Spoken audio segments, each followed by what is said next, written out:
आज हम बात करेंगे मॉडल पेपर विज्ञान 2023 के, जिसमें पैटर्न बदल चुका है। 70 नंबर का ये होगा, समय भी 3 घंटे 15 मिनट होगा, लेकिन इस बार फॉर्मेट ये बदला है कि 20 नंबर जो है वो आपके OMR सीट में भरने होंगे और 20 नंबर जो है ऑब्जेक्टिव का आएगा। तो हमने पहले 20 ऑब्जेक्टिव लिए हुए हैं, कुछ जीव विज्ञान, कुछ रसायन विज्ञान और कुछ भौतिक विज्ञान से। तो चलिए फिर बात करते हैं 20 नंबर का। मानव नेत्र के जिस भाग पर किसी वस्तु का प्रतिबिंब बनता है उसे हम दृष्टिपटल या रेटिना कहते हैं। पुरुषों में गुणसूत्रों की संख्या कितनी होती है? उसमें जो ऑटोसोम्स होते हैं वो होते हैं हमारे 44, और उनमें जो गुणसूत्र होता है, लिंग गुणसूत्र जो होता है वो मेन जो होता है वो XY होता है। ठीक है, तो 44 और प्लस क्या होगा हमारा XY होता है, जो मैंने यहाँ पे लगाया हुआ है। ऐसे करके मैं इसे ट्रिक कर दे रहा हूँ जिससे आपको समझ में आएगा। मनुष्य में वृक्क एक तंत्र का भाग है जो संबंधित है। तो ये थोड़ा सा आप लोग यहाँ पे मैंने ये इसका ऑप्शन जो है यहाँ पे है पोषण, श्वसन और उत्सर्जन। तो वृक्क जो है वो उत्सर्जन तंत्र का एक भाग है, तो उत्सर्जन तंत्र का एक भाग है। और दो तंत्र का कोशिका के मध्य जो खाली स्थान होता है उसे हम कहते हैं, इसका ऊपर ऑप्शन मैंने दिया हुआ है, ध्रुविका, सिनेप्स, एक्सॉन और आवेग। तो इसका जो है वो सिनेप्स है। तो दो तंत्र का कोशिका के मध्य जो खाली स्थान होता है उसे हम सिनेप्स कहते हैं। एक अल्कोहल और अम्ल के मध्य होने वाली अभिक्रिया को कहते हैं हम स्टिरीकरण, जो बहुत इंपॉर्टेंट है, इसे याद रखिएगा। चिप्स की थैली में भरी जाने वाली गैस जो होती है वो N2 होती है, नाइट्रोजन गैस होती है। विद्युत शक्ति के मात्रक को व्यक्त किया जाता है वोल्ट एम्पियर से। विद्युत शक्ति के मात्रक को हम वोल्ट एम्पियर से व्यक्त करते हैं। चलिए आगे बढ़ते हैं। अब नेत्र लेंस की फोकस दूरी को घटाने बढ़ाने का काम कौन करता है, अथवा नेत्र लेंस की संवेदन क्षमता को घटाने बढ़ाने का काम कौन करता है? पश्चिमाभी कोशिकाओं के द्वारा होता है या पश्चिमाभी पेशियों के द्वारा होता है, याद रखिएगा। गुणसूत्र किसके बने होते हैं? तो DNA और प्रोटीन के बने होते हैं। निम्न में कौन मानव मादा जनन तंत्र का भाग नहीं है? मानव मादा, मादा का मतलब लेडीज, तो अंडाशय, गर्भाशय, डिंब वाहिनी, ये तीनों हैं। लेकिन शुक्रवाहिका जो होता है वो सिर्फ पुरुषों में पाया जाता है, महिलाओं में नहीं पाया जाता है। तो ये ऑप्शन जो होगा हमारा ये सही होगा। चलिए आगे बढ़ते हैं 11वें की तरफ। मनुष्य में प्रमुख उत्सर्जी अंग कौन है? तो उत्सर्जी का मतलब कि जो वेस्ट मटेरियल को बाहर निकालता है, तो इसमें त्वचा, फेफड़ा और आहार नाली, वृक्क हो जाएगा, उत्सर्जी अंग है। तो ये उत्सर्जी अंग में हमारा आ जाएगा वृक्क हो जाएगा। ठीक है, चलिए अपच का उपचार करने के लिए निम्न में से किस औषधि का उपयोग होता है? अपच का उपचार एंटासिड, जिसे हम इनो के नाम से जानते हैं। जैसे हमें कभी भी अपच हो जाता है, एसिडिटी हो जाती है, तो एंटासिड जो होता है इनो का यूज हम करते हैं। इंद्रधनुष बनने में प्रकाश की कौन सी परिघटनाएं सम्मिलित होती हैं? तो इंद्रधनुष को बनने में 3 चीजें होती हैं, अपवर्तन भी होता है, विक्षेपण भी होता है और आंतरिक परावर्तन का जो है वो होता है। तो ये ऑप्शन सही होगा। इंद्रधनुष बनने में उसके अंदर जब छोटी बूंद के अंदर जाता है तो अपवर्तन होता है, और वो 7 रंगों में टूट जाता है तो विक्षेपण की क्रिया होती है, और टोटल रिफ्लेक्शन की वजह से तो प्रकाश जो होता है उसमें दिखता है, तो वो आंतरिक परावर्तन की वजह से होता है, TIR जिसे हम बोलते हैं। आगे आते हैं, ऐसी कौन सी धातु है जो संक्षारित कभी नहीं होती है? तो वो है हमारा AU, गोल्ड या सोना। प्रोपेनोन में क्रियात्मक समूह कौन है? तो ये है क्रियात्मक समूह कीटोन होता है, जिसका ये सूत्र होता है कीटोन का। परिवार नियोजन की अस्थायी विधि जो होती है वो वैसेक्टोमी होती है। ठीक है, जिसमें हम नलबंदी या नसबंदी कर देंगे, जिससे हमारा टेम्पररी मतलब कि जो होता है परमानेंट जो होता है वो पूरी तरीके से परिवार नियोजन, मतलब कि फिर वो गर्भधारण नहीं कर सकती है महिला, या वो पुरुष जो है वो गर्भधारण नहीं करा सकता, क्योंकि उसकी शुक्रवाहिका को काट दिया जाता है, वैसेक्टोमी जो होती है। निम्न में अनवीकरणीय प्राकृतिक संपदा कौन सी है? तो अनवीकरणीय में पेट्रोलियम ऊर्जा है, जिसे हम फिर दोबारा प्राप्त नहीं कर सकते। प्राप्त कर सकते हैं लेकिन उसके लिए लाखों वर्ष लगेंगे, करोड़ों वर्ष लगेंगे। निम्न में कौन जैव निम्नीकरणीय पदार्थ नहीं है? मतलब कि प्लास्टिक जो है वो जैव निम्नीकरणीय नहीं पदार्थ है, क्योंकि ये खत्म नहीं होता है। आप इसे जला दें या मतलब कि जमीन के अंदर डाल दें, फिर भी ये खत्म नहीं होने वाली चीज़ है, ये जैव निम्नीकरण पदार्थ नहीं है। मनुष्य की ध्वनि सहनशीलता कितनी होती है? तो 80 डेसिबल तक होती है। और पौधों में पत्तियों तक जल तथा खनिज लवण का जो स्थानांतरण करता है वो जाइलम द्वारा होता है। चलिए फिर आगे आते हैं खंड व में भौतिक विज्ञान की तरफ। निकट दृष्टि दोष क्या है? इसका निवारण किस प्रकार किया जाता है? तो निकट दृष्टि दोष को पहले हेडिंग डाला, देखिए किस तरीके से मैंने लिखा है, किस तरीके से मैंने फिगर बनाया, इसको आप ध्यान से देखिए। आप अगर ऐसा करते हैं तो आप अच्छे नंबर पाओगे ही पाओगे। वह दृष्टि दोष जिसके कारण मनुष्य को निकट की वस्तु तो स्पष्ट दिखाई देती है परंतु दूर की वस्तु स्पष्ट दिखाई नहीं देती है, निकट दृष्टि दोष कहलाता है। और निकट दृष्टि दोष में देख लीजिए कि जैसे मैंने फिगर बनाया, ये नेत्र गोलक है, ये लेंस है और 2 प्रकाश की किरणें आ रही हैं और वो रेटिना से पहले ही बन जा रही हैं, तो ये दोष है, प्रतिबिंब रेटिना के पहले बन जाती है।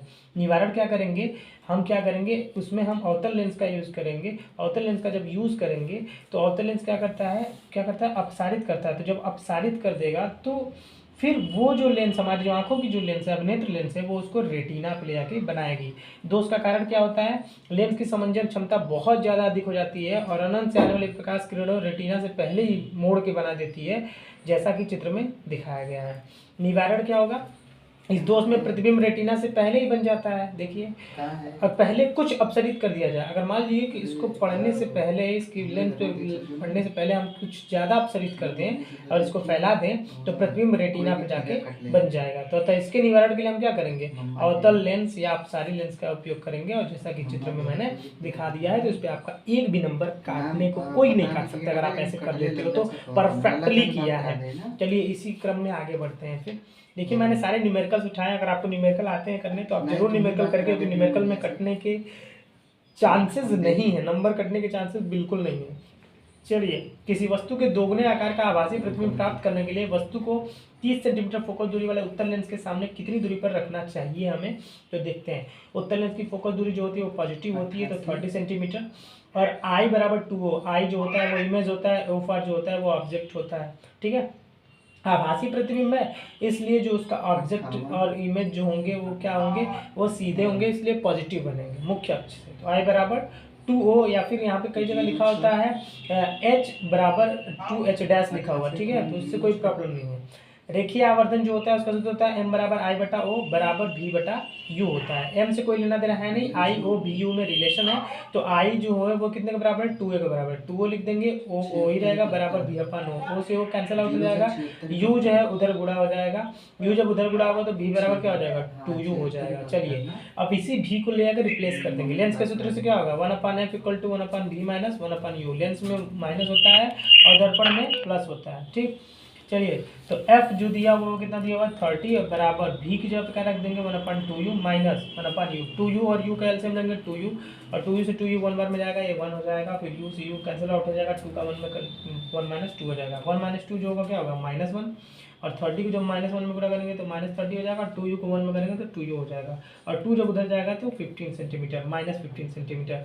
और कभी भी जो वस्तु की दूरी आती है वो हमेशा ही माइनस में आती है, चाहे वो लेंस हो या दर्पण हो। तो उत्तल लेंस से 15 सेंटीमीटर सामने रखना होगा, तब जाके जो प्रतिबिंब है वो दोगुने आकार का आभासी प्रतिबिंब बनेगा। चलिए, अगला फिर मैंने न्यूमेरिकल लिया हुआ है। यदि कांच का अपर्तनांक 4.5 हो तो कांच के सापेक्ष प्रकाश की चाल ज्ञात करो। निर्वात में प्रकाश की चाल जो होती है वो 3 × 10⁸ होती है। तो कांच का अपर्तनांक को हम n से दिखाते हैं, दिया हुआ है 4.5। निर्वात में प्रकाश की चाल दी हुई है 3 × 10⁸, और माध्यम में प्रकाश की चाल हमें ज्ञात करनी है, मतलब v ज्ञात करना है। अपर्तनांक का सूत्र क्या होता है, n बराबर c बटा d। n की वैल्यू क्या है 4.5 बराबर, अब c की वैल्यू क्या है 3 × 10⁸ और बट्टा v मुझे फाइंड आउट करना है। तो देखो 4.5 जो है नीचे चला जाएगा, v को इधर भेज देंगे। अब देखो, अब यहाँ पे 3 को 10 से गुणा किया 30, और 4.5 को 10 से गुणा किया तो 45 हो गया। तो 15 दूना का 30, 15 3 45। अब 3 में 2 को जब भाग देंगे तो ये 0.6666 आएगा, यहीं पे इसलिए बाहर लगा दिया। अब देखो क्या करेंगे, अब यहाँ पे ये जो 1 10 का जो गुणा करेंगे तो ये हो जाएगा 6.67 इंटू, और यहाँ पे एक घट जाएगा 10⁷ मीटर प्रति सेकेंड हो जाएगा। ये 67 क्यों किया है, क्योंकि 6 जो है वो बड़ा है, और जब हम इसको लिखेंगे तो एक बढ़ा के लिख देते हैं 6.67। तो कांच में जो प्रकाश की चाल होगी वो 6.67 इंटू 10⁷ मीटर पर सेकेंड होगी। चलिए, इस क्रम में आगे बढ़ते हैं। किसी घर में 50 वाट के 4 बल्ब प्रतिदिन 10 घंटे, यदि कांच का 80 वाट के 2 पंखे प्रतिदिन 4.5 घंटे तथा 4.5 किलोवाट का एक हीटर प्रतिदिन 3 घंटे कार्य करता है, तो एक माह में विद्युत ऊर्जा की गणना कीजिए, कितनी विद्युत ऊर्जा जो है वो खर्च हो जाएगी। तो चलिए फिर बढ़ते हैं आगे की तरफ। देखिए, तो बल्बों की संख्या कितनी है, 4 है, तो कुल वाट कितने होंगे, 4 × 50 हो जाएंगे कुल वाट। और समय कितना एक दिन में चल रहा है, 10 घंटे चल रहा है। पंखा 2 है, कुल वाट कितना हो जाएगा, 2 × कितना यूज कर रहे हैं 80 वाट, तो 2 × 80, और समय कितना है 4.5। एक हीटर है, और हीटर का पूरा वाट जो ये वाट में नहीं दिया, किलोवाट में दिया, तो 1 किलोवाट में 10⁻³ वाट होता है, तो 4.5 × 10⁻³ वाट। समय कितना है 3 घंटे। अब व्यय विद्युत ऊर्जा का जो फार्मूला होता है वो होता है संख्या × वाट × घंटे × दिन बटा 1000। देखिए, तो संख्या 4 और वाट कितना है 50, और घंटा कितना यूज हो रहा है ये 10। देखते रहिए, और कितने दिनों का निकालना है 30, एक माह में 30 दिन मान के चलते हैं 30। फिर प्लस, अब इसका निकालेंगे, पंखा 2 और कुल वाट कितना है 80, और कितना समय हो रहा है 4.5 और 30 दिन लग रहा है, तो इसका भी 30 दिन का निकलेगा। फिर प्लस ये 1 और फिर गुड़े 3 घंटे यूज़ हो रहा है, और वाट कितना ले रहा है ये मेरा, देखो 4.5 इंटू 10⁻³ को 4.5 को गुणा करेंगे इससे तो ये 45 हो जाएगा, कितने दिन का 30, और पूरे का बट्टा 1000। चलो जब इन सबको मल्टीप्लाई करेंगे तो 60,000, इन सबको मल्टीप्लाई करेंगे तो 21,600, इन सबको मल्टीप्लाई करेंगे तो 40, मतलब कि 4,50,000 के करीब आएगा। और सबको जब जोड़ेंगे तो 4,86,600, 2 जीरो से 2 जीरो कैंसिल आउट हो जाएगा, 1 जीरो जो इस पॉइंट को यहाँ पे पॉइंट कर देगा, तो 486.6 किलोवाट घंटा, और यूनिट में आंसर हमारा जो है वो आ जाएगा। चलिए फिर आगे बढ़ते हैं यहाँ पे अब रसायन विज्ञान की तरफ। तो क्रियात्मक समूह किसे कहते हैं, एल्कोहलिक, एल्डिहाइड और कीटोन तथा कार्बोक्सिलिक समूह के सूत्र लिखिए। तो क्रियात्मक या प्रकार्यात्मक समूह फंक्शनल ग्रुप को कहते हैं। परमाणु या परमाणुओं का वह समूह जो कार्बनिक यौगिक की अभिक्रियाशीलता बताती है और इसके विशिष्ट गुणधर्मों को सुनिश्चित करता है, क्रियात्मक समूह कहलाता है। देखो तो जब कार्बनिक यौगिक में जब कोई बॉन्ड जुड़ा होता है एक अलग, तो वो उसको अभिक्रियाशीलता को भी बताता है और उसके गुणधर्म को भी निश्चित करता है, तो उसी को हम क्रियात्मक समूह कहते हैं।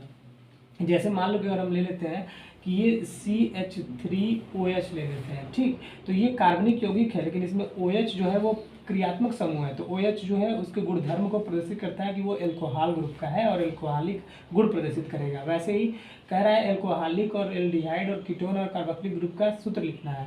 चलिए तो एल्कोहल लिख लिया क्रियात्मक समूह, इसका सूत्र जो होता है सिंगल बॉन्ड OH होता है, एल्डिहाइड का सिंगल बॉन्ड CHO होता है, कीटोन का सिंगल बॉन्ड CO होता है, कार्बोक्सिलिक का सिंगल बॉन्ड COOH होता है। चलिए अब संक्रमण तत्व किसे कहते हैं, इसके मुख्य लक्षण लिखिए। तो संक्रमण तत्व किसे कहते हैं, आवर्त सारणी में जो S ब्लॉक और P ब्लॉक तत्वों के मध्य में जो स्थित तत्व होते हैं ना, उनको हम संक्रमण तत्व कहते हैं। इन्हें हम D ब्लॉक के तत्व भी कहते हैं क्योंकि S और P के बीच में जो ब्लॉक होता है वो D ब्लॉक होता है, इसीलिए इनको D ब्लॉक के तत्व भी कहते हैं। और इनके अंतिम इलेक्ट्रॉन जो होते हैं वो D उपकोष में भर जाते हैं, इसीलिए इनको D ब्लॉक के तत्व भी कहा जाता है। विशेषता क्या है, ये सभी तत्व जो होते हैं वो धातु होते हैं, ठीक है, और ये परिवर्ती संयोजकता प्रदर्शित करते हैं, मतलब कि बदल बदल के इनकी संयोजकता होती है, किसी की मतलब +2 या +3 ऐसे करके होंगी, अथवा ये एक से अधिक संयोजकता प्रदर्शित करते हैं, मतलब कि एक ही नहीं होगा, इनके 2 या 2 से अधिक भी हो सकते हैं।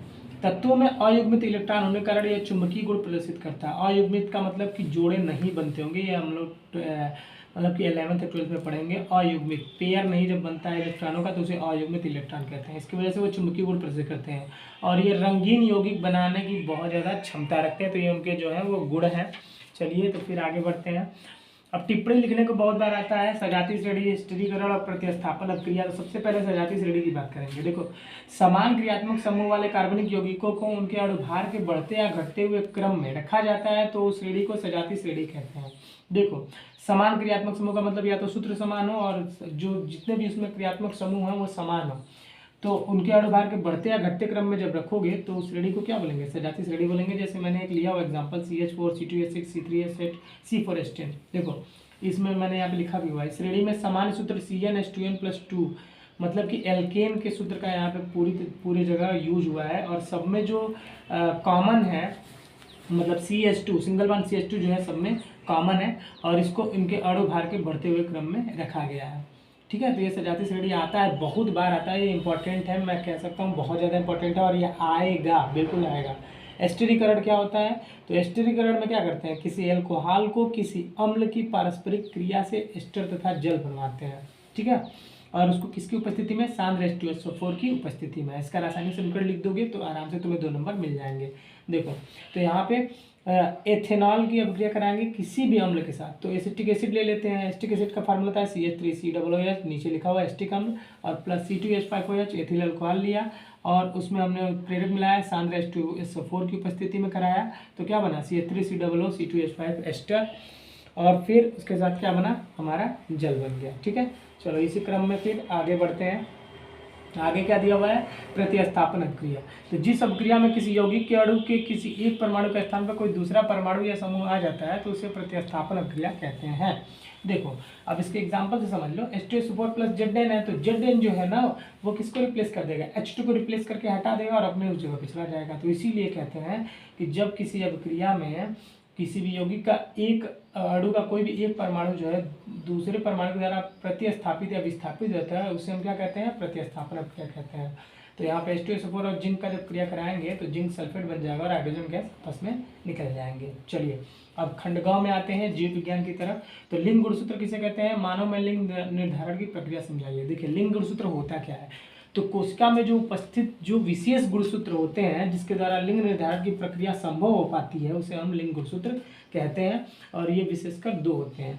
ठीक है, तो कोशिका में उपस्थित एक ऐसा स्पेशल क्रोमोसोम या स्पेशल गुणसूत्र जिसके द्वारा लिंग निर्धारण पता चल पाता है कि लड़की या लड़का है, प्रक्रिया संभव हो पाती है, तो उसे हम क्या कहते हैं, लिंग गुणसूत्र कहते हैं। लिंग निर्धारण कैसे होता है, देखो पॉइंट वाइज लिखना है, पैराग्राफ में लिखोगे तो टीचर नहीं चेक करेगा, पॉइंट वाइज लिखोगे तो उससे ज़्यादा इफेक्ट पड़ेगा, वो पढ़ने की कोशिश करेगा कि तुमने लिखा क्या है।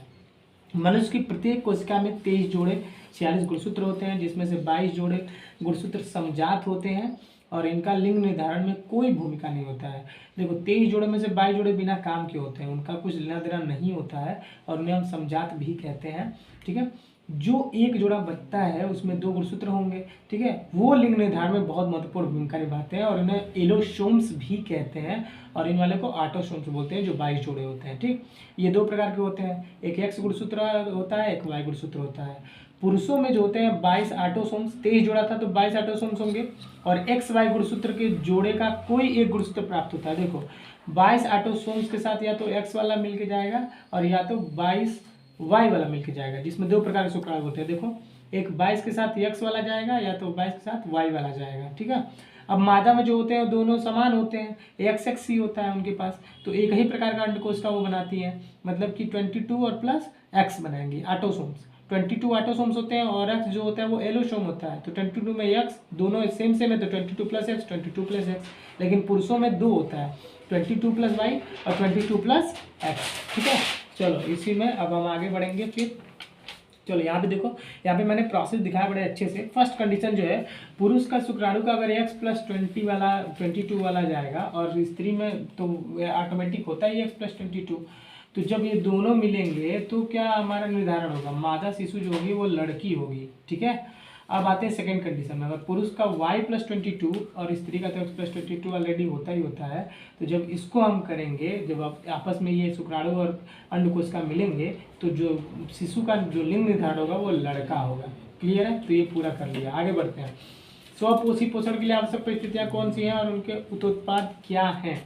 तो स्वपोषी पोषण के लिए आवश्यक परिस्थितियाँ निम्न है। पहला, जैव कोशिकाओं में क्लोरोफिल की उपस्थिति होनी चाहिए। दूसरा, पर्याप्त सूर्य का प्रकाश उपलब्ध होना चाहिए। तीसरा, पर्याप्त CO2 जो प्रकाश संश्लेषण के दौरान शर्करा के निर्माण के लिए अत्यंत आवश्यकता है। ग्लूकोज जो उनका मुख्य भोजन होता है वो आवश्यक होता है। और चौथी चीज, पादप की कोशिकाओं या हरे हिस्सों में पानी की आपूर्ति का प्रबंधन जड़ों के द्वारा होना चाहिए, तभी वो अपने भोजन को अच्छे तरीके से बना पाएंगे। रासायनिक समीकरण देख लेते हैं कैसे बनता है।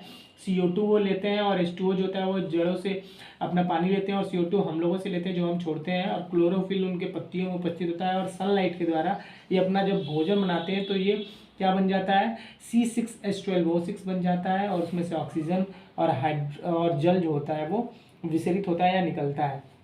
तो इसके उत्पाद में कह सकते हैं, या इससे जो उत्पाद बनता है वो क्या बनता है, कार्बोहाइड्रेट उन्हें मिलता है, ग्लूकोज जिसे हम कहते हैं, ऑक्सीजन मिलता है और जल प्राप्त होता है। ठीक है, यही मेरा पूरा आंसर था। चलिए फिर आगे बढ़ते हैं। अब यहाँ पे आते हैं, इसी देखिए क्वेश्चन जो है ना, दूसरे के क और दूसरे का ख, इसी का पूरा नंबर मिलेगा आपको 5 नंबर। धमनी और सिरा में अंतर बताना है। तो देखो धमनी जो और सिरा को 2 बना लोगे और बीच में तुम क्या करोगे, उनको पार्टीशन डाल दोगे और हर में 1-1 पॉइंट लिखोगे। रुधिर को हृदय से विभिन्न अंगों तक पहुँचाने का काम धमनी का होता है, और ऊतकों व अंगों से रक्त को हृदय में लाने का काम सिरा होता है। इसमें कपाट या दरवाजा नहीं होता है, मतलब इसमें फ्लो होता है। ठीक है, पूरा का पूरा वो अंगों तक पहुंचाता है ना, लेकिन इसमें कपाट होते हैं, हृदय में लाता है ना तो इसमें कपाट होते हैं, क्योंकि अगर ऊपर की तरफ जा रहा है तो अगर इसमें कपाट नहीं होगा तो फिर वो फ्लो होकर फिर नीचे चला जाएगा, इसलिए इसमें कपाट होता है, इसमें कपाट नहीं होता है।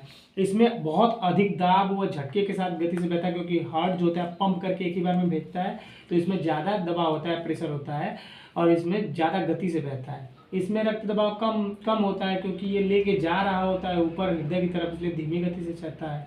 इसकी दीवार जो होती है मोटी, पेशी और अधिक लचीली और ना पिचकने वाली होती है, क्योंकि इसमें प्रेशर बहुत ज़्यादा होता है, तो इसमें पिचकने वाला भी नहीं होता है, और लचीली बहुत ज़्यादा होता है, फ्लैक्सिबल होता है, क्योंकि ज़्यादा टाइट रहेगा तो फटने के चांसेस हैं। इनकी दीवार जो होती है वो पतली होती हैं, है ना, और ना के बराबर लचीली भी उतनी नहीं होती है, और पिचकने वाली होती हैं। ठीक है, आगे बढ़ते हैं। श्वसन क्रिया में हीमोग्लोबिन का क्या महत्व है? तो देखो, सभी कशेरुकी जंतुओं में तरल संयोजी ऊतक पाए जाते हैं। ठीक है, तरल संयोजी ऊतक जो होते हैं वो रुधिर होता है, उसी को हम तरल संयोजी ऊतक भी कहते हैं। इसमें विशेष कोशिका पाई जाती है जिन्हें हम आरबीसी या लाल रुधिर कणिकाएं कहते हैं, और इसमें ही लौह युक्त वर्णक पाया जाता है जिसे हम हीमोग्लोबिन के नाम से जानते हैं। इसके कारण जो होता है वो रक्त का रंग लाल होता है, सबको पता है, ये बहुत ही कॉमन सी चीज़ है। और इसका घटक जो होता है वो 5% आयरन का बना होता है, और बाकी जो होता है वो ग्लोबिन प्रोटीन का बना हुआ होता है। श्वसन क्रिया में O2 व CO2 को अपने साथ जोड़ने की क्षमता होती है, मतलब कि श्वसन क्रिया में जो हीमोग्लोबिन होता है ना वो क्या करता है, O2 और CO2 को अपने साथ जोड़े रखता है। ठीक है, संयोजी बहुत ज़्यादा होता है, इसीलिए तो ये क्या करता है, गैसों के परिवहन में बहुत ज़्यादा महत्वपूर्ण भूमिका निभाता है, और यह O2 को शरीर के विभिन्न अंगों तक पहुंचाने का कार्य करता है, तथा CO2 के सभी अंगों से ले जाकर श्वसन के माध्यम से बाहर निकालने का काम करता है। मतलब इसे हम कह सकते हैं कि ये एक मालगाड़ी है जो क्या करता है, O2 को लेके जाता है पूरे अंगों तक, और CO2 को वहां से खींच के लेके आता है, और श्वसन के माध्यम से उनको बाहर निकालने का काम करता है। बहुत अच्छे, चलिए अब लास्ट है हमारा क्वेश्चन, इसको पढ़ते हैं। परागण किसे कहते हैं? ठीक है, ये सारे जो है ना ये 20 नंबर का, देखिए बता दे रहा हूँ। जीव विज्ञान जो है वो 20 नंबर का आएगा, जो भौतिक विज्ञान है वो 30 नंबर का आएगा, और 20 नंबर का हमारा बहुविकल्पी होगा। 70 नंबर हो गए ना, तो इसमें आप लोग को इतने बड़े बड़े ही लिखने हैं आंसर, तभी आपको नंबर मिलेंगे, क्योंकि 20 नंबर का है तो 4 क्वेश्चन होगा, तो 5-5 नंबर के सारे क्वेश्चन होंगे, सिंपल सी बात है। चलिए, तो परागण किसे कहते हैं? स्वपरागण और पर परागण में अंतर बताइए, और पर परागण का महत्व लिखना है। परागण क्या होता है? पराग कणों को पुंकेसर से वर्तिकाग्र तक पहुंचाने की क्रिया परागण कहलाती है, और यह अधिकतर कीट, हवा, जल, पक्षी आदि के माध्यम से होता है। तो देखिए, परागण जो होता है ना वो किसके, पॉलिनेशन जो होता है वो किस वजह से होता है भैया? सिंपल सी बात है कि क्या बोलते हैं, एक फूल है, दूसरा फूल है, दूसरे फूल पे भौरा बैठा और उस फूल से वो लेके गया दूसरे फूल पे पहुंचा दिया, तो उसकी वजह से वो जो क्रिया होती है उस क्रिया को हम क्या बोलते हैं? परागण कहते हैं। स्वपरागण पर परागण में अंतर। स्वपरागण का मतलब खुद का कोई परागण कर सके, पर परागण का मतलब दूसरे की वजह से परागण हो, सिंपल सी बात है। तो पहला इसमें अंतर है, एक ही पुष्प या एक ही पौधों के 2 पुष्पों में ये होता है। ठीक है, स्वपरागण जो होता है वो एक ही पुष्प में होगा, या तो एक ही पौधे के 2 पुष्पों में होगा। पर परागण जो होता है 2 अलग अलग पौधों पर लगे हुए फूलों के बीच होता है, सिंपल है। पर परागण दूसरों पे होगा। इसके लिए एक पुष्प के पुमंग और जायांग एक साथ परिपक्व होते हैं। इसमें मैच्योर जो होते हैं वो एक साथ, पुमंग और जायांग जो होते हैं एक साथ मैच्योर हो जाएंगे, और अपना जो भी है सेक्स करके अपना वो अपना स्वपरागण कर लेंगे। और इसमें जो होते हैं, इसमें पुमंग और जायांग जो होते हैं अलग अलग समय पर परिपक्व होते हैं, ताकि स्वपरागण न हो सके। ठीक है, इसमें अलग अलग टाइम पे होते हैं, इसमें सेम टाइम पे होते हैं। किसी बाह्य साधन की आवश्यकता नहीं होती है, क्योंकि वो एक ही फूल में उपस्थित होते हैं ना, वर्तिकाग्र और पुंकेसर तो अपना खुद कर लेते हैं। और इसमें जो होते हैं वो दूसरे फूल तक पहुंचाने के लिए हमें आवश्यकता पड़ती है कीट की, जल की या वायु की। चौथा पॉइंट है, इसमें पुष्प छोटा होता है तथा पुष्प के लिए रंग सुगंध की आवश्यकता नहीं होती है। तो इसमें पुष्प छोटा होता है और इसमें जो रंग सुगंध की आवश्यकता नहीं होती, लेकिन इसमें पुष्प जो होता है वो बड़ा होता है, और कीटों को आकर्षित करने के लिए चमकीला, भड़कीला, रंगीन होना इसका आवश्यक होता है। आगे बढ़ते हैं। इसी क्वेश्चन में 3 क्वेश्चन पूछा है, परागण क्या होता है, स्वपरागण और परपरागण में अंतर क्या होता है, पर परागण का महत्व क्या होता है। तो महत्व के बारे में जानते हैं। पर परागण जो होता है उसकी जो संतानें होती हैं बहुत ज़्यादा स्वस्थ और पुष्ट होती हैं। दूसरा है, बीज अधिक संख्या में बनते हैं तथा फल सुंदर तथा स्वादिष्ट होते हैं पर परागण में। और पर परागण पुष्पों के बीज जो होते हैं अधिक समय तक जीवित रहते हैं, इनके द्वारा नई नई जातियां तैयार की जाती हैं। और चौथा है, पर परागण द्वारा उत्पन्न संतानों में एक ही जाति के 2 भिन्न पौधों के गुणों का मिश्रण होता है, क्योंकि पर परागण में जो होते हैं, जो पुंकेसर और वर्तिकाग्र होते हैं वो अलग अलग पौधों के होते हैं। इनकी वजह से इनके जो गुणों में होता है बहुत ज़्यादा मिक्सचर होता है, मिश्रण होता है। और ऐसे पौधे जो होते हैं ना वो बहुत ज़्यादा डिफरेंट परिस्थितियों का भी सामना करने में बहुत ज़्यादा क्या होते हैं, सफल होते हैं। तो हमने जो है आज पूरा मॉडल पेपर बना के आपको बता दिया है। मेहनत बहुत लगी है, इस मेहनत को अगर आप जानते हैं मेहनत। तो अगर आप थोड़ा सा भी रिवार्ड देना चाहते हैं तो आप लाइक करें, कमेंट करें और शेयर करें। सब्सक्राइब नहीं कहूँगा, अगर आपको अच्छा लगता है तो सब्सक्राइब जरूर करें। फिर मिलेंगे हम अपने अगले वीडियो के साथ, तब तक के लिए धन्यवाद, नमस्कार, जय हिंद।